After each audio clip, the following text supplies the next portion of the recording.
ಈಗ ಬೆಳಿಗ್ಗೆ ಬಹಳ ಸ್ಪಷ್ಟವಾಗಿ ಹೇಳಿದ್ದೀನಿ, as a department of home ನೀವು ಪ್ರತಿಭಟನೆ ಮಾಡಿದ್ರು ನಾನು ಇದು ಕೊಡ್ಬೇಕು, ನಿಮ್ಗೆ ರಕ್ಷಣೆ ಕೊಡಬೇಕು. RSS ಅವರು ಪಥಸಂಚಲನ ಮಾಡಿದ್ರು ನಾವು ರಕ್ಷಣೆ ಕೊಡಬೇಕು. ಅವರು ಮಾಡ್ತಾ ಇದ್ದಾರೆ ಫ್ರೀಡಂ ಪಾರ್ಕ್ ನಲ್ಲಿ, ಅವರಿಗೂ ಕೊಡ್ತಾ ಇದ್ದೀವಿ.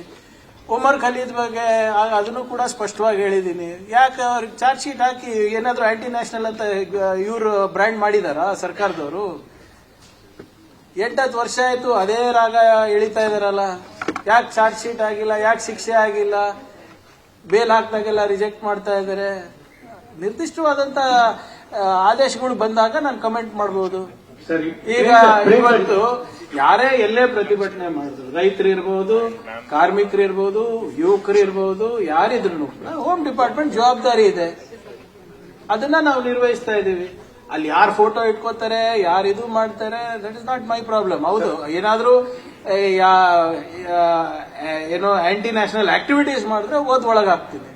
ಅದರಲ್ಲಿ ಈಗ who is determining that I am aunty national?